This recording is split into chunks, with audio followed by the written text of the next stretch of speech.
This video is brought to you by Fatimah, Mira Alisa,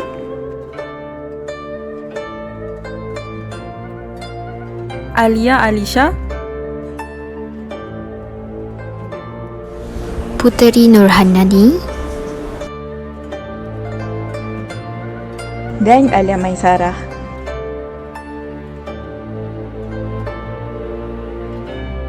Persoalan yang pertama, siapakah Ahmad bin Ibrahim? Scroll ini akan menyatakan semua yang anda perlu tahu. Nama penuh beliau ialah Ahmad bin Muhammad Ibrahim. Beliau lahir pada 15 Mei 1916 di Singapura dan meninggal dunia pada 17 April 1999. Dengan gelaran Profesor Emeritus Tan Sri Dr., beliau berkejaya tinggi sebagai pensyarah kuliah undang-undang di Universiti Islam Antarabangsa Malaysia dan merupakan Hakim Mahkamah Rayuan dan Mahkamah Syariah. Dari Victoria Bridge School Singapura, Raffles Institution Singapura, hinggalah ke Raffles College Singapura dan University of Cambridge, beliau mempunyai pendidikan yang luas. Bukan itu sahaja, beliau mempunyai personaliti yang disukai ramai seperti suka menyebarkan ilmu dan selalu menjaga etika keadilan ketika mengendalikan kes perbicaraan. Seterusnya, kita dapat melihat suatu penulisan oleh anak kanda Ahmad bin Ibrahim, Muhammad Siddiq Ahmad, tentang bapanya.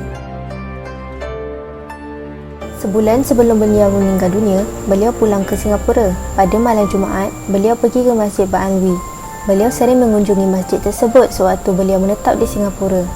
Semua orang bersalaman dengan beliau dengan penuh bangga kerana anak terbilang Singapura telah kembali ke masjid itu. Keesokan harinya, beliau bersama keluarganya mengunjungi Masjid Sultan untuk menunaikan solat Jumaat. Perkara sama terjadi, ramai yang bersalaman dengan beliau. Apa yang mereka tidak sedar ialah bahawa itulah kali terakhir mereka akan berjumpa dengan beliau. Walaupun beliau sudah berumur 83 tahun, beliau tetap bekerja keras setiap hari. Pada hari kematian beliau tidak menderita sebarang kesakitan yang ketara pun. Beliau pergi ke pejabat seperti biasa. Selepas beliau pulang ke rumah, baru beliau mengadu rasa kurang selesa dan mahu berjumpa dengan semua ahli keluarganya. Beliau seolah-olah tahu apa yang akan berlaku. Semua ahli keluarganya pun memulakan perjalanan dengan segera. Ada di kalangan anak-anak beliau yang menghadapi masalah. Jadi mereka menghubungi bapanya dan memaklumkan bahawa mereka akan sampai kira-kira pada jam 11 malam. Anaknya mengatakan bahawa dia masih ingat apa kata-kata profesor sebaik sahaja terima khabar tersebut.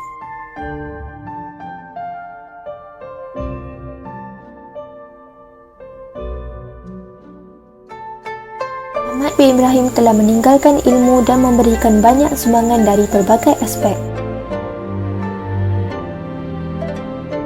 Ilmu yang ditinggalkan oleh Ahmad bin Ibrahim seakan-akan harta yang kita mesti hargai.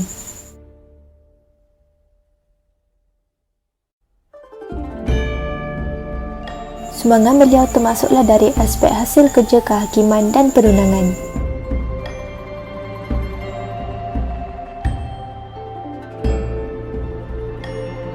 Terdapat banyak hasil kerja oleh Ahmad bin Ibrahim.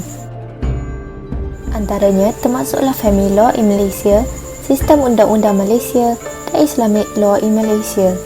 Beliau juga merupakan penasihat dan editor jurnal hukum iaitu jurnal yang melaporkan kes-kes berkaitan keputusan Mahkamah Syariah.